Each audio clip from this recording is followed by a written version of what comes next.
Hello, feature bestsellers. We are super, super glad to see you today. Sorry, we are a few minutes late getting going live today. We had a little microphone problem where we realized that my favorite little pair of blue headphones, bleh, bleh, gone, Boo. gone and dead. I know, right? It's terrible. So, how's everybody doing with the weather? How cold is it? Oh my God. So cold. But It's I'm sure, cold. Robert, you are suffering through more cold than I am. Yeah, we're like sub-zero temperatures. In the last couple of days, it's been about 10 degrees, 10, 12 Yeah. degrees has been the high.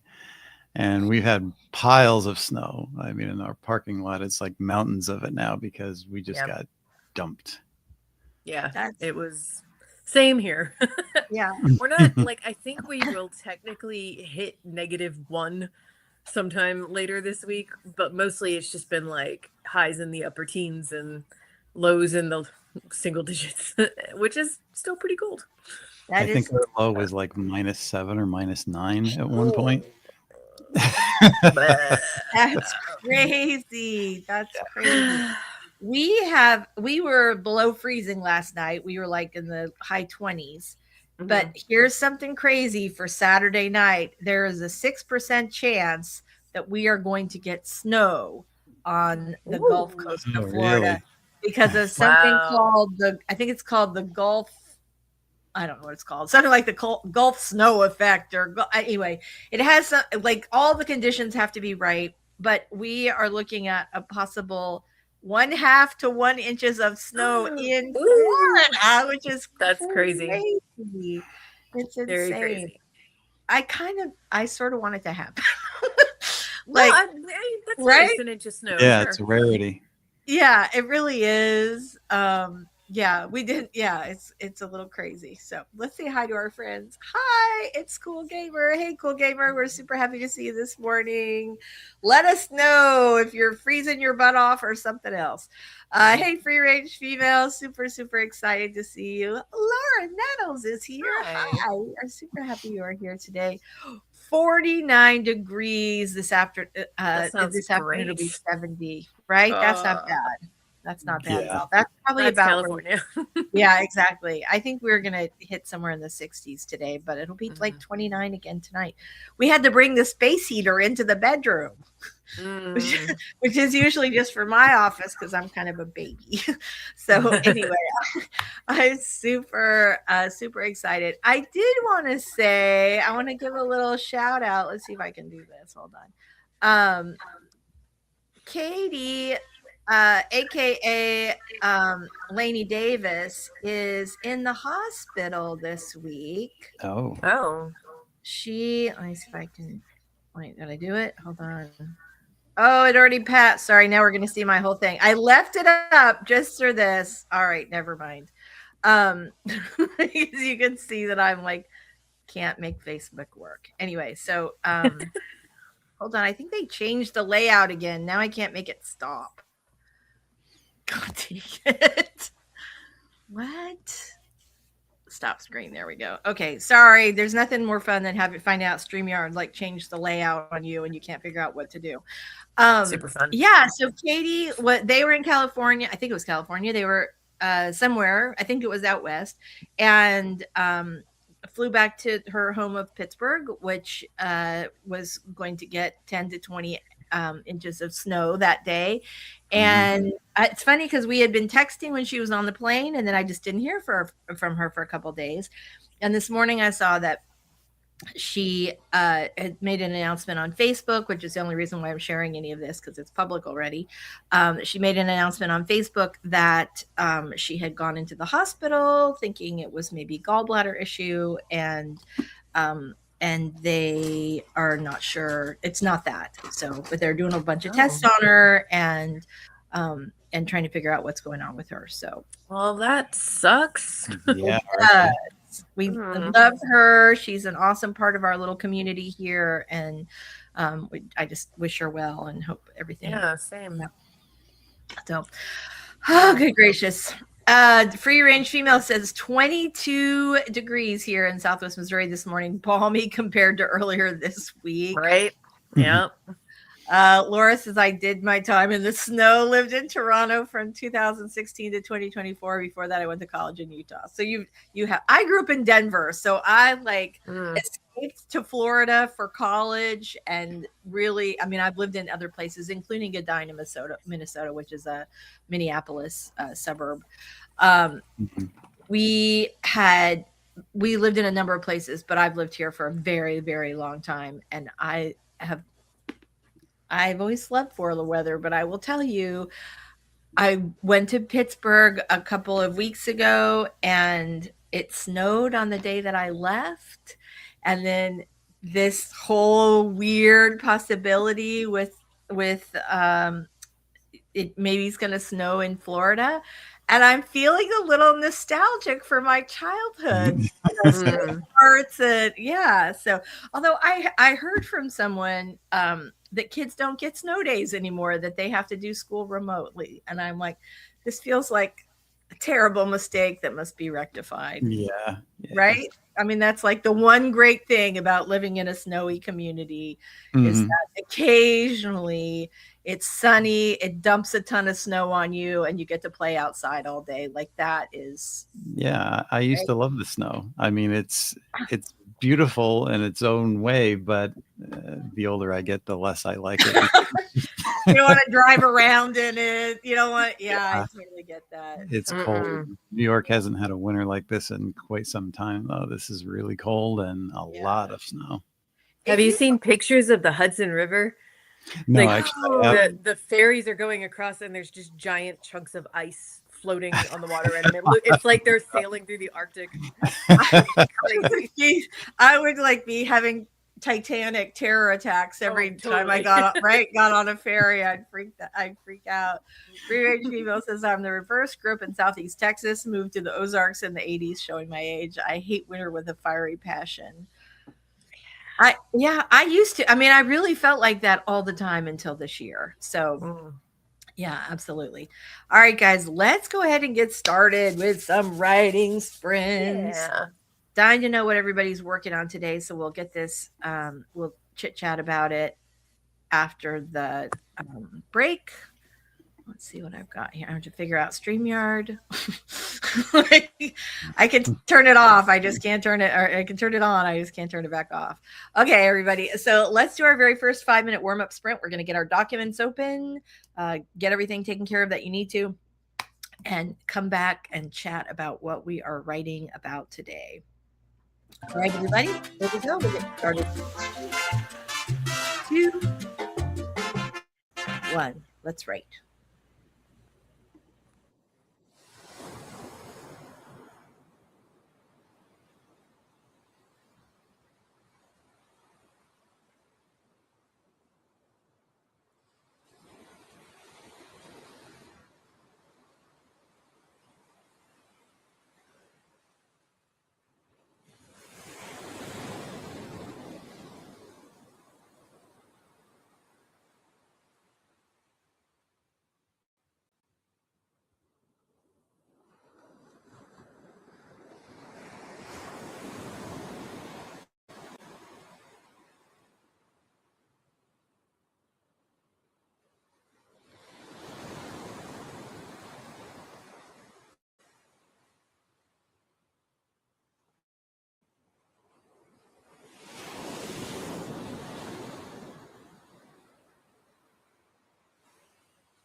All right, we are back. Let's get rid of that. All right, fantastic.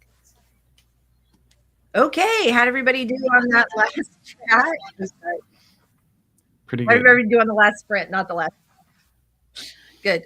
Oh, Michelle's muted. Hold on, that was my fault. All right. So, what are you guys working on today? Ghostwriting thing. Yeah. How about I went back to the horror novella I was working on last month. It's been set aside for about 30 days.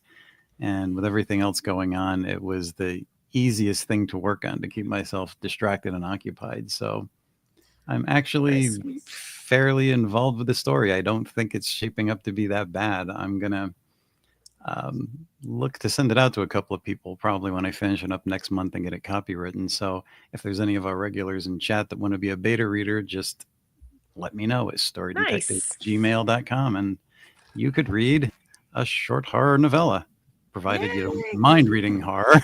It's not like ultra gory. I tried to make it like my take on 80s horror movies from John Carpenter or Stephen King. So there's some gory scenes, but it builds up. I didn't want to have gore for the sake of gore. You know, I wanted it to mean something. We got to get the horror on this. That's it. That's like one of his favorite. I mean, 80s horror. You can't beat that. So that's awesome. Yeah. I think we're just going too far in the horror thing with making it the same pointless stuff all the time, and it's gore for the sake of gore.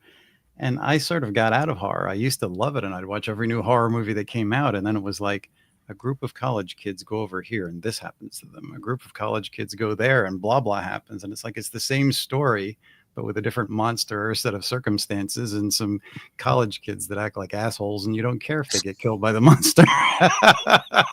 It's almost kind of therapeutic when they do. Yes. Love that. Totally love that. Oh my gosh. That's hilarious. All right, you guys, let's see what we've got in the chat. Oh, for me, I have to figure out what I'm working on today. I typically on Sunday night or Monday morning will like write out my to-do list for the week. And I did not do that this week. I keep going and I'm doing stuff and all that. But what I've realized is I've felt very like lost. I feel like I'm not being productive and like oh my god, I can't even say it. See what happens when I don't make my to-do list for the week? I don't even know what I'm doing. So anyway, so that's where I'm going. Okay, so I'm doing that first for our first 20-minute sprint, and then I will get down to some actual creative work. But this is like frying my brain. Okay, so let's see what everybody is doing today. Dun, dun, dun. Laura's working on a slideshow presentation for a video going over all my WIPs. So many. Love that. That sounds like a fun project. Daisy's here. Hello. Super glad to see you today. Hello, Danielle. We're glad you're here today. Danielle's working on a club scene. So my characters can connect for the night, but I don't party, drink, or go out, so I'm worried how stiff and weird this I would not be able to write a good club scene. We all have that experience. Everybody at some point, every writer at some point writes a scene that they would never or have never been in themselves. So you'll just have to wing it. Which you already know you're doing it. But you know what you can do? You can get a couple party girl beta readers and just make sure that there are no false notes, but you'll be fine. Everything. Well, that's not true. Some of what you've seen is true. All right. Hello. Eva's here. So nice to see you. We missed you. Laura's like, Eva. So very glad to see you. Eva says, Robert, hugs and comfort to you. January is almost over. I hope February is looking brighter. It is for me. Yeah. There's still a little holdover, unfortunately, with all kinds of stuff. But, we don't want to drag the stream down. I know we're like, like this. Yeah. There's a lot of stuff going on. So Yeah. I'm glad we could all be together today. Hmm. Yeah. All right. I'm going to keep going. We're doing that. We're doing this, you guys. We can make it. Okay. Yes. Danielle says, I keep thinking of another way for them to meet, but I've got nothing. Interesting. I wish I knew more. We could do a little brainstorming with you. That would be kind of fun. Eva says, Laura, I stayed up too late and it's your fault. Ha! Somebody wrote something awesome. Very, very sweet. Very, very sweet. Eva says, I don't think our cult thing works in this chat, but I love you. You guys are great email. I spent the whole time formatting a new chapter, working on my romantic thriller. Very nice. Eva took today off. Oh, I love this. 0 lists, and I'm not meant to do things today. Nice. That is awesome. Awesome. Very, very, very nice. All right. Let's see what we've got here. Laura says, I've also never been to a club, but have written club scenes. Oh, this is so sweet. We love you guys. Okay. It's appreciated. Very much appreciated. My 21st anniversary is today. Passes out cake to everyone. You know what? We have one thing that we can do, but we are going to do it. Yay! We're so glad for you. Congratulations to you. That is super awesome. Avi's here. Hello, Avi. We are so glad. Oh, no. Happy Wednesday. Got some bad news, so I'm hoping for a good laugh. Oh, my gosh. All right. We love you. We're going to provide. We're going to make it happen. Vixen's like, cake. Yeah, me too. All right, you guys. We love you. Let's get some writing done, and we'll come back and deliver on the laughs. We'll see how we're gonna make that happen. We'll try. Right. That's all right. Well, we're gonna try. We're gonna do our best. So, all right, here we go. Let me get our screen up here. All right, there we go. All right, everybody, we're gonna do our first 20-minute writing sprint. Do your best. You're gonna do a great job. All right, here we go. Starting in 3, 2, 1. Let's do this.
All right, there we go.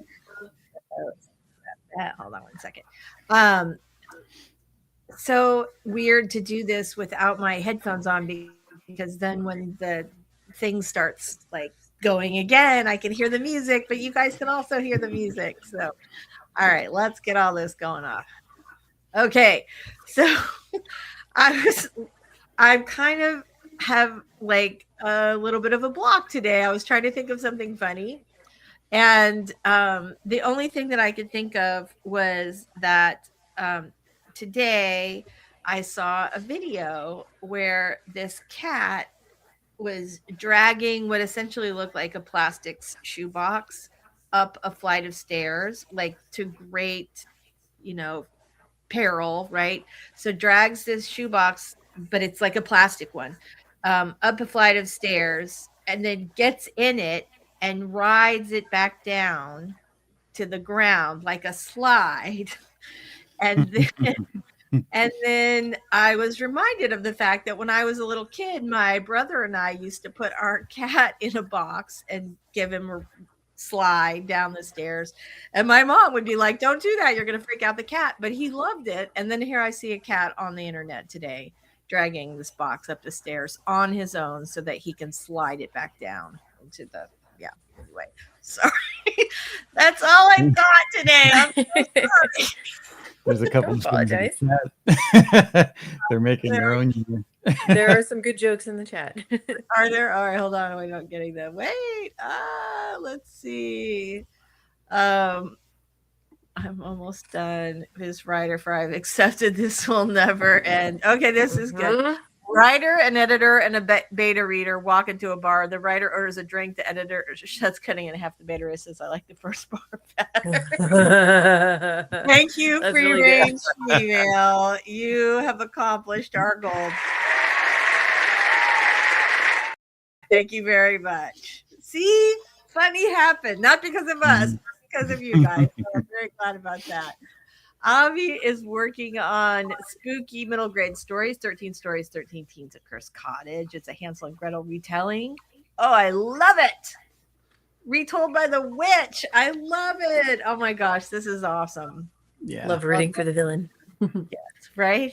Funny cat videos are my right. I love it. I love these little tiny, they're hilarious. I saw I do not typically watch cat videos, but they have been coming into my feed more and I keep liking them, and that's why I keep seeing more. Wait, Lisa, do you know the Sail Cat video? No. Okay, I'm gonna put this link in the private chat because if you play it, everybody will be able to hear the music as well, which is very important. Let me just find this video. It's like 10 seconds long, and it is the funniest thing on the internet, in my humble opinion. I love it. Okay, that's what we. So while we're looking for that, I will say that I also saw a video where a cat's like meowing and meowing to be let outside, and the cat mom says, "Okay, but only 30 minutes." So they let the cat outside, and it runs straight for the trampoline. And the cat's like bouncing stuff around on the tram. And at first it's like, why are you filming me? I'm just having my private time out here. But then it doesn't care. And it's just having a great old time on the trampoline. So speaking of Michelle, love Michelle's hair color. So there you go. Writers love feedback, especially the kind that starts with, I didn't finish it, but yeah, that's always nice. Right. I know this is true. And right now I'm okay with my feed being overrun by cats. Lots and lots of cats and cute squishy babies. I'm totally good with that. I would like more squishy babies and cats in my life about now. Plus, also, we lost Odie over the summer, and I'm not quite ready yet to get a new family manager. However, I really miss it. All right, so here we go, everybody. We are going to play Michelle's Joy. What Michelle says is the funniest video on the internet. coming up right now. This is exactly what we need, everybody. Here we go. Hold on. Let me make it big so we fully enjoy it. All right, here we go.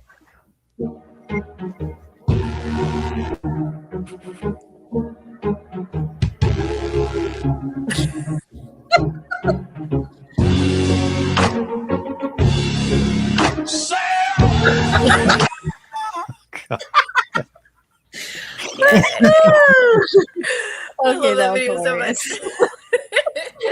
And there's no way, like the music. You are absolutely right. The music is It lines the up too yeah, perfectly. right. It really does. That is hilarious. Hilarious. Oh my gosh, everybody is dead. Oh, that's funny. Thank you so much, Avi. What's your pet nickname? Mine's Kitty Kitty Big. I love that. That's so funny. All right. Yeah, the music definitely makes this. The music definitely makes it. Love, love, love Mhm. that. That is. All right, you guys. Let's get some more work done, shall we? That was just the kind of break that we needed. Thank you very Yeah. much. Appreciate that, Michelle. I was really at a loss. So thank you for sharing. That's amazing. All right, let's go ahead and do our next 20-minute writing sprint. Dun, dun, dun. Alrighty. There we go. All right, here we go. Everybody. 20 minutes on the clock. We're going to write as fast as we can, and we will come back for a little more chit chat. Here we go. Ready? 3,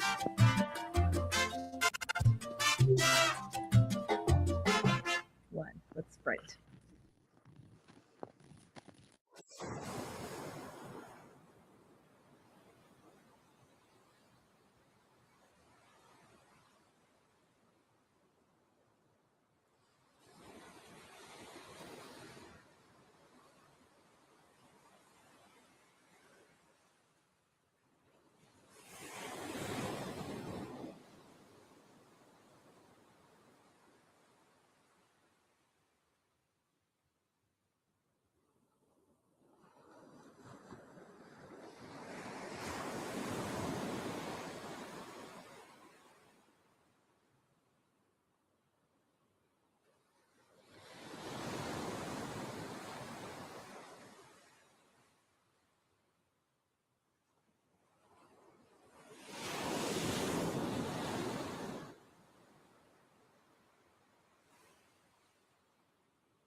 All right. How'd everybody do in that last sprint? Let us know Great. in the chat. Yay, fantastic. So I was furiously trying to private message Robert and Michelle in the Oh, in the private chat because we're gonna have a guest. hey, that's Yay! great. Of course. So, I'm sorry I didn't see that. yeah. No, totally fine. I'm going to bring her to the stage right now. Here is Lisa Earl McLeod. Hi, Hello. everybody. Yay. Hi. So- I've been listening in, and I So did my we- 20 minutes. You did your 20-minute sprint. Good job. So for those of you guys who do not know, Lisa McLeod is like my best and oldest friend. We've been friends forever. We actually met because our first books came out, my dating book and her like Forget Perfect book, which was a fantastic book, came out around the same time, approximately 1 million years ago. And we have been besties ever since. But a few years ago, and Lisa's written a number of best-selling nonfiction books, and she has a giant consultancy firm, and she's a huge deal. But a few years ago, you are, right? You are a huge deal. So, but a few years ago, Lisa made an interesting decision. Tell us all about it, Lisa. So thank you. And I will say that Lisa Daly is the reason that some of my books were actually successful. She helped me structure them, and she also helped me get on the Today Show, which was a big deal. It was her pitch that got me on the Today Show. So she has been instrumental in my development as a writer. So about 2 things happened within a period of about 2 days, about 3 years ago. Number one, I was seated with a group of fellow executive coaches, leadership authors. Between us, we probably had 50 books, some of which had been bestsellers. And what are we all talking about? Ted Lasso. That is what we are all talking about, is how Ted Lasso had a huge impact on leadership culture. And that's one conversation. 2 days later, I listened to the Julia Louis-Dreyfus, Jane Fonda podcast about what are you going to do with your third act.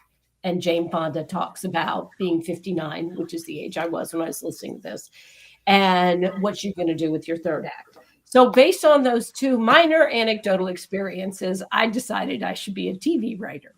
So I went based on no skill or expertise, just those 2. So I went back to school. I applied to a program, as fortune would have it. 2 days later, I met someone and said, hey, what have you been up to lately? She goes, well, I'm doing this MFA program at University of Georgia. And it was a narrative nonfiction, but they have a screenwriting program. So I applied. I actually got in. I found out later I was the only person that didn't submit a script for their, application, but I copy pasted the best parts of my book. So whatever. So I got my MFA in screenwriting. I've written a couple of scripts. I wrote one that made it to the finals of the Austin script competition. And I have another one that. Wait, what? Yeah, it did. Oh my gosh. Okay, Yeah. well, we have a very special thing that we do here. That's awesome. I had no idea. It did. My God. So, Okay, go. Not the finals like 5. Some bestie I am. Holy shit. But, yeah, but the top percent. So anyhow, so I was on this writing sprint, and I have a challenge for this group. So I have an opportunity for one of my scripts to get it in front of a well-known actress, whether she'll look at this for one page and go, what's this? Or whether she'll go, I've been waiting for a script like this all my life. We're going for option B. Okay. I have a challenge on the script. I got about a week to solve it. So I was calling Lisa saying, can you help me with this? And she goes, I can do you one better. I have a team of people who love a challenge. So are you all up for it?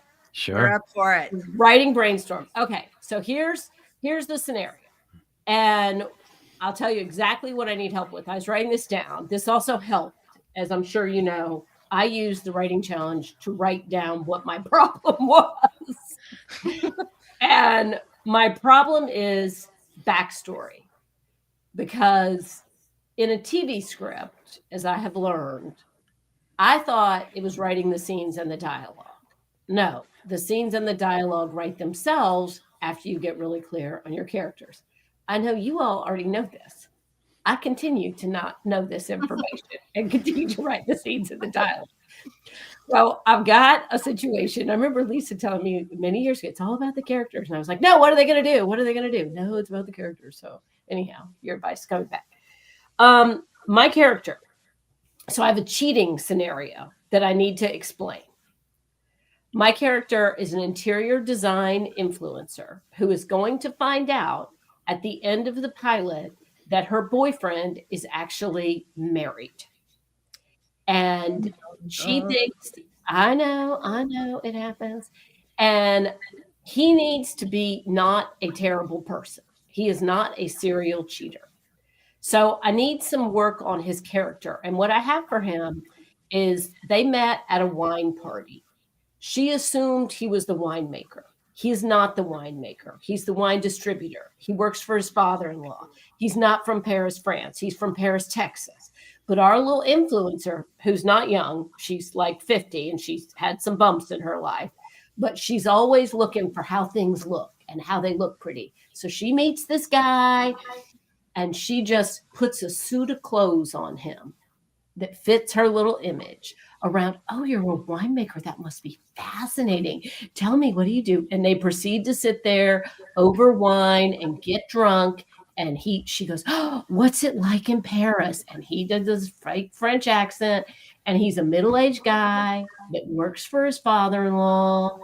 And for the first time in 15 years, somebody is looking at him with shiny eyes. And she's not dumb.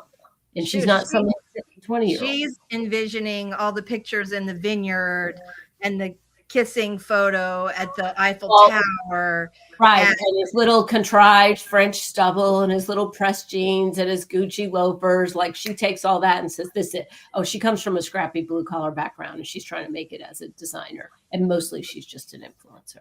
So why would the question is now, and there's one man in the room that's going to have to speak for his entire Robert is insightful and he's up to the task. So why would she? So she puts this suit of clothes on him, and I'm pretty grounded in her as a character. I've been living and breathing her. But why would he? I can get my mind around why he would be drunk and see this and sleep with her. But why does he let the relationship continue? He's a passive guy. His wife is coming to America in like 6 months. So he knows, this isn't going to be. Why would he continue it? Why would he let that roll? Well, he sleeps with her. That's a new piece of information there that I had some thoughts. But if he's sleeping with her and he's not exactly a bad guy, the only thing I can think of is you can't square those two, that he's sleeping with her. He's not a bad guy. I can if they have an open relationship between. They do not. Wife. Okay. Let me rephrase it. He's not an awful guy. Right. That make it better. Okay. He's the kind of guy that would do this but feel guilty about it. And he hasn't done it before. Right. Okay. He hasn't done it before. He was in a very weak. I've been married for a long time. To the best of my knowledge, my husband hasn't cheated on me. He's been, but I also know marriage is complex. He's been. They're going through a bad time. He's feeling. That's what I was going to ask. Coward. Yeah. Very lonely. He's drunk. I can do a setup, but then the thing I'm having trouble squaring is, why does he let it keep going? Yeah. So this is actually a really powerful universal fantasy about being swept out of your boring, doldrummy church on Sunday, PTO on Wednesday life and dropped into another exciting life. That is universal. We see it more with women in romance books, but it is a very powerful universal fantasy, and men have it too. A lot of men don't. Like, I would focus on the drudgery of his everyday life, and that all of a sudden with this woman, he, like, what is the thing he's getting out of it emotionally? He's probably getting some stuff checked off of his bucket list. This lady is looking at him in a way that his wife hasn't looked at him for a long time. She will probably never look at him again, because after she married him, she realized he was weak And Yeah. he was not going to partner with her to take over the family farm vineyard. Right. He was going to do it, but he's not awful. Right. Right. So that's it, like that he's recreating his identity to better match what he always hoped he would be, but Yeah. has to live up to in his real life. To me, that's what that Yeah, maybe he is caught up in the idea of it if she's not looking at him that way, that this is kind of like, especially if he's drunk and then he's into this thing and then he keeps it going because it's fulfilling some part of him. Right. But on another aspect, does he maybe think that, sleeping is a way out of his marriage if things aren't going well at the time that they slept together, and then he's just continuing with it because of the sin has already occurred? You know what I mean? yeah. I'm getting it. He knows he's deceiving her by playing into her expectations. Yes, exactly. He knows he's deceiving her. And I think he's maybe he's not dumb, but he's not that smart. And he's not emotionally in tune. I mean, we've all seen in real life these men that go, she makes me feel like $1 million, she's the one. I mean, but I don't want to make him quite that much of a trope, Yeah. So so they wake up the next morning and he's like, oh, fuck. And she's like, oh, you're so wonderful. Like, she assumes they're in a relationship. She goes from 0 to 60. That's her problem. She goes from 0 to 60. My manager calls me, I'm getting a deal on HGTV. It must be that, So this is part of her 0 to 60 personality. What would he just sort of go, oh, okay, I guess we're doing that? Like what? Well, he's passive, right? But Yeah. she's creating this identity for him that matches better with what he wants for himself. Yeah. Mm-hmm. So his wife's creating, because he's passive, right? He's just floating along. Yeah. So his wife is creating, she has also created an identity for him. You're the boss's son-in-law who needs to go out and manage the warehouse. Right, exactly. This woman is also creating another identity for him. So right. passive people do tend to follow people with strong will. So maybe now he's caught up in it and he's stuck. What would be the things that she would do now from a plot standpoint that he would get caught up in, where she'd go, we're doing this and this? Like, I had a friend who did in vitro and went down the whole list, and then later her and her husband got divorced, and he said, well, you were really the one that wanted the kids. Yeah. Dude, what the hell? Yeah. So he knows the next morning and does that. Oh, what Free Range Female just said. Yeah. Hates conflict. To her, he doesn't want her to hate him. If he thinks of him as being passive and he's just floating along with whatever stronger woman he's with, and she's not the influencer isn't necessarily stronger, but she has that energy because she's stronger than him for sure.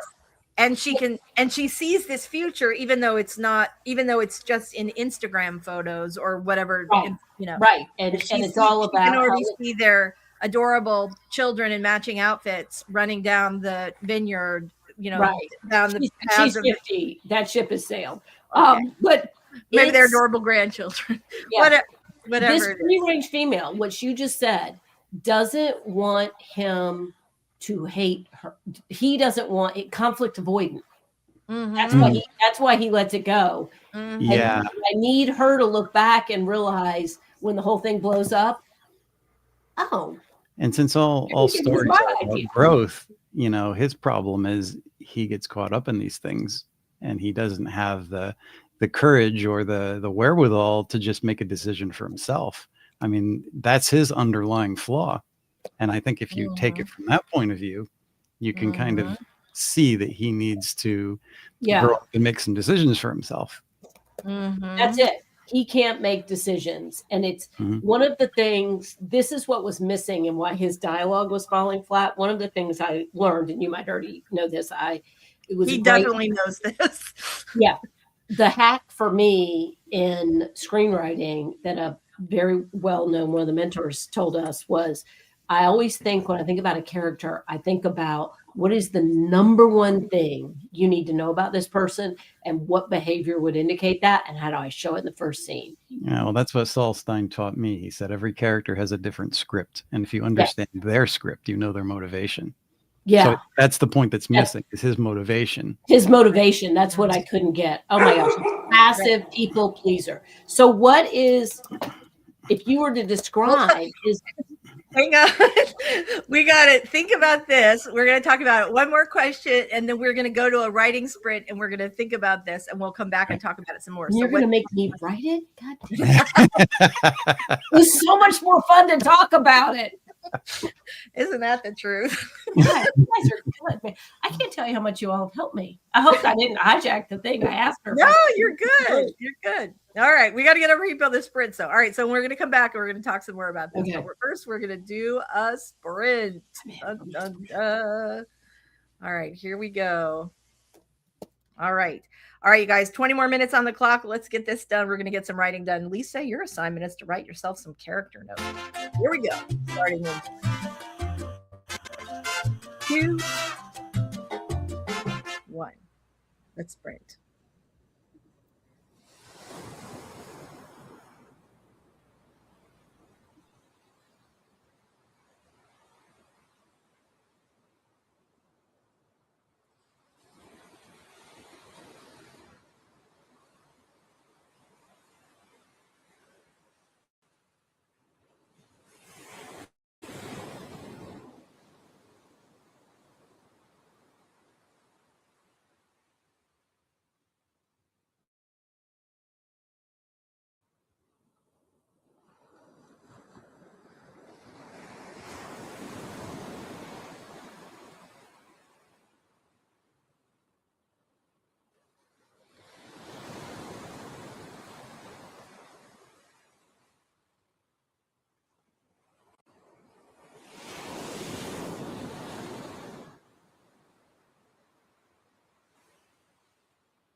All right, we are back. Let's get rid of that. So before we go any further, let me get to the news really fast because it is Wednesday. So hold on just 1 second. Here we go.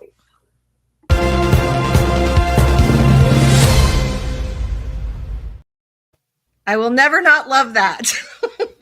I will never not love that. All right. So, in the news for today, here's what's going on. Yesterday, the Washington Post reported that newly released legal documents revealed that AI company Anthropic, they're the ones that just lost the big lawsuit, engaged in a project to physically scan millions of printed books and cut them from their bindings in order to train large language models like Claude. The scale of the scanning effort disclosed through the litigation filings has really intensified the scrutiny about how AI firms are sourcing and repurposing copyrighted works. Does not like that just that sentence even seems problematic. They're not repurposing, they're just outright stealing stuff. I think this is kind of a cool thing. Both of the Carnegie Medal winners who just recently won the 2026 Andrew Carnegie, or Carnegie, depending on where you're from, Medals for Excellence in Fiction and Nonfiction, and I cannot pronounce either name, Megda Majumdar and Yian Li, both emphasize the formative role of public libraries and community spaces and how that played in their development as writers. And as the world has caught on fire, let's please all thank our local librarians, because they do a lot of services in the community, like providing showers for homeless people and just a space for people to be. They help people register to vote. They help you get your passport. They'll help you research your paper. Librarians are the great unsung heroes of our communities, and we should give them all the love that we can. Yeah. If you are an author who is interested in writing children's or young adult books, you might want to pay attention to the fact that Jenna McIntosh is the new publishing services director over at Walker Books. And, you know, people like to put their stamp on things when they are new. So my guess is this is probably a very good time to pitch Walker Books. Last thing, we're seeing more and more evidence in the shift for indie authors in print distribution in particular, that major retailers have been deprioritizing independent print books in wide retail channels. And at the same time, indie authors are really increasingly relying on direct-to-reader storefronts and selling directly from their own sites, as well as, you know, selling on Amazon and other online retailers. So that's something that you definitely want to pay attention to. For sure, it has absolutely changed my business. And that's it for today for the news in publishing. Dun, dun, dun. All right, so we got to get back. We've got a few more minutes. Let's get back to Lisa McLeod's question. I thought this comment was really okay. First of all, yes, shout out to all librarians. I thought this was really hilarious. Abby says, nicest hijacker ever. Vixen says, brainstorming is so fun. This was, I thought, such a great comment. And I think we talked about it a little bit before. It's mundane to him, but it looks like he's complying to the wife, but it's idealized to the female main character. So the influencer, he allows them both to see him how they want. And I was saying, like, yes, he's a mirror of them. He's reflecting back what they are reflecting onto, or what they are, you know, projecting onto him. Love that. Danielle figured out her club scene. Danielle was writing a club scene, but is not a club person or a drinker. Move the location and change the POV. You know what's crazy is I actually thought that, and I didn't say it because I assumed there was some reason you were putting it. But that is a great solution. Congratulations. Reading list for today. I've talked earlier about the universal fantasy about being taken out of being taken out of your more mundane, boring life and being dropped into a much more interesting and exciting one, something we all occasionally fantasize about. The person who wrote the book Seven Figure Fiction by Theodora Taylor talks all about these universal fantasies. She is the person that like first kind of recognized this. And disclosure, she's one of my clients, but it's brilliant. It was like the first new thing I'd seen in publishing in about 1,000,000 years. Mhm. And of course, shout out to librarians because we love them. All right, let's talk. So this is really funny because Lisa never does chat. And when she was chatting with me when we first went into the sprint, she was saying, she had asked me a question and then she said, damn, this is so helpful. Let me keep writing. As in, stop texting me. I have to get my thoughts down. Okay. What do we got, Lisa? How did you do on that sprint? Everybody let us know. And you in particular. Robert's visceral reaction to they slept together the first night. Why is he doing this? I have read and watched so many things where there was not a woman in the room where they wrote it. Mhm. And I could tell. And I just went, shit, I did the same thing. There wasn't a man in the There was room. no man in the room. So you so represented your species. I'm So- glad. Thank you. Thank you. It was like a regular guy wouldn't do that. So here's what I rewrote. They met, and all of this backstory is going to come out in episode 2 or 3 because the pilot is about her, and I need some backstory. I need just a little bit to explain why he's doing the things in my mind. Now they'll come out. So they met at a wine event. She made assumptions. He said he had a new house. She said, oh, why don't I just take you shopping? I'm a decorator. So they're both seeing each other the way they want to be seen. She's really just kind of an influencer, works at a hardware store. He's really just kind of the front man, not the real guy. So he thinks it's a harmless flirtation. Chloe, my wife said I was supposed to fix this house up. So they go out shopping for furniture and they spend, like she arranges it. They meet the day or so later. They go shopping for furniture and they spend a whole day seeing each other the way they want to be seen. And it's like crack to both of them. He's seeing her as this great decorator. She's taking him from store to store. She's seeing him as this winemaker. They end up back at his house because you got to do some measurements, make sure this stuff is going to fit. They haven't eaten enough. They start drinking champagne. Now they're drunk and they've had this intoxicating day. Then they fall into bed. And they're already at a place where there's a bed and there's not much else there because they're sitting on the bed because there's no furniture. So feels a little better. Next morning, a lot better. A lot better for how they got together. So then the next morning they wake up. He has to leave for France. He's like, what have I done? She's looking around the place. To your point, Lisa, it's not the kids and the grandkids. It's I'm lady of the manor.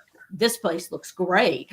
I just found my man. I've been looking and I've been let down by all these plumbers and electricians I've been dating. Lady of the Manor is that's exactly it. Yeah. I'm jumping a social class here. I've been trying to do this my whole life. I'm jumping 3 social classes.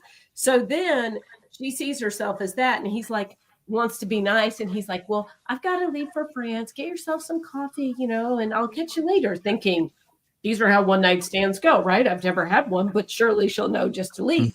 No, she does not. What does she do? She sees some art over there. She goes, you know what I can do for him? I can decorate this place up while he's gone. So she gets the whole thing all decorated up, the furniture. You know what? We said 2 weeks. Can you get it here in 1? So she lives for the moment that they show on HGTV when the person comes in and they love their house so much, they fall in love with the person who did it. So she does this whole house. Text him and goes, I have a surprise for you. And she's kind of waiting when he comes back. And she's done this house in a masculine way. And it's the first time that he's had someone put him in a long time that someone's put him front and center.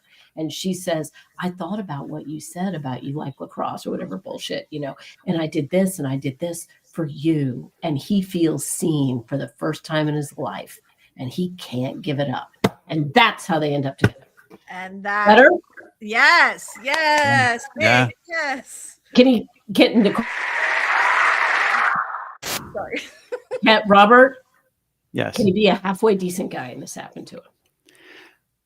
He could, but I think if you want to show him as a halfway decent guy that's caught up in the moment, at the end there needs to be either some question of, now he realizes, and now there has to be some kind of change, even if you leave that open to the audience's imagination, like what's he going to do now? Mhm. Love. Yeah. Okay. Because I got to show the change in Yes. him. Okay. Yes. His The script thing- is flipped by the end of it. Yeah. Okay.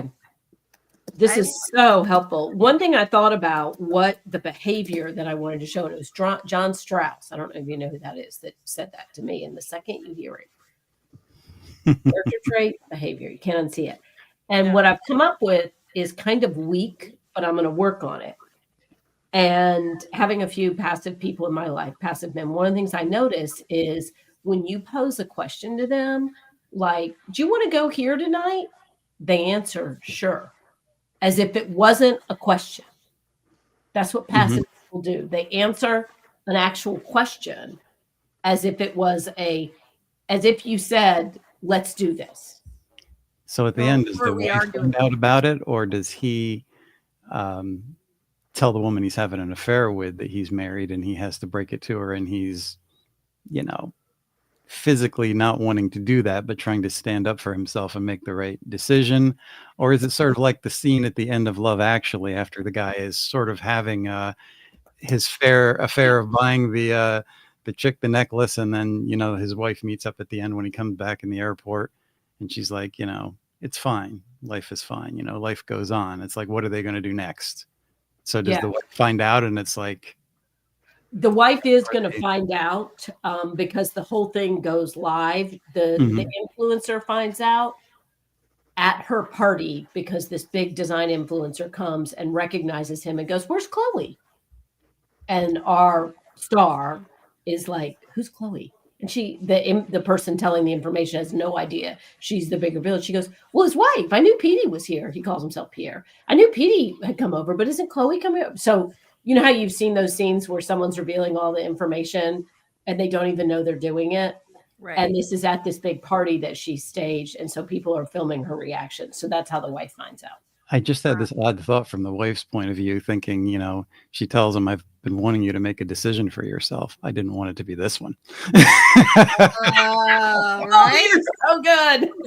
Love that. All right. Right. I've been trying to get you to make some decisions for yourself for 10 years. And this is the one you made. Yes. Oh my God, that's so good. That is so good. All right. So, you guys, this has been awesome. I hate to cut it off because it would be super fun to brainstorm all day, but we are all out of time. So, before we go, let the fabulous Robert Jones, story detective, tell us all about himself and his awesome channel before we go. Well, my channel is The Story Detective, and I take various forms of storytelling and place them under a Sherlockian lens and break down the craft for the viewer in hopes of making your craft journey easier. So check it out. There's a lot of videos in there, and hopefully a lot of help for you guys if you run into a problem. There you go. He's demonstrated his amazing skills today. On Sure the did. Wrapped around the action for the last 48 hours. So true. So true. That is absolutely true. Michelle Schusterman, tell the fine people all about you and your awesome channel. All right. I'm Michelle. I write young adult and middle grade novels. My channel's on hiatus, but you can find writing workshops, traditional publishing chat, and writing vlogs. Thank you so much. Lisa McLeod, our guest. I guess we know a little bit about you. Right. But thank you so much for being here today and letting us brainstorm with you. We did not plan this. I'm sure you guys know this because Michelle and Robert didn't have any idea until it was happening. No, literally Lisa said, "I'm working on a cheating husband problem. Can you help me?" Like, yeah, I can do that. For those of you, oh, sorry, Robert, go ahead. I said it was fun. That's kind of why we're here, right? Oh, you yeah, guys exactly. are the best. Fun talking about writing. Speaking of talking about writing, hi, I'm Lisa Daly, and on my channel we talk about how to write a book you're super proud of and get it published. I did want to say before we go, thank you very much, Lisa, for saying such nice things about how I helped you in your writing career. But I will say you also really helped me, in particular, when I was writing my very first novel. I literally remember this. I was in a hotel room. I was at the Waldorf Astoria. You and I were talking on the phone, and you had read early pages of 15 Minutes of Shame. And you said, I can't wait to find out why he did it. Why oh God, cheating husband again. I can't wait to find out Really, I don't understand this at all. why he did it.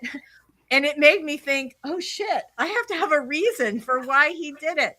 And that comment has literally informed every book I've ever written since then.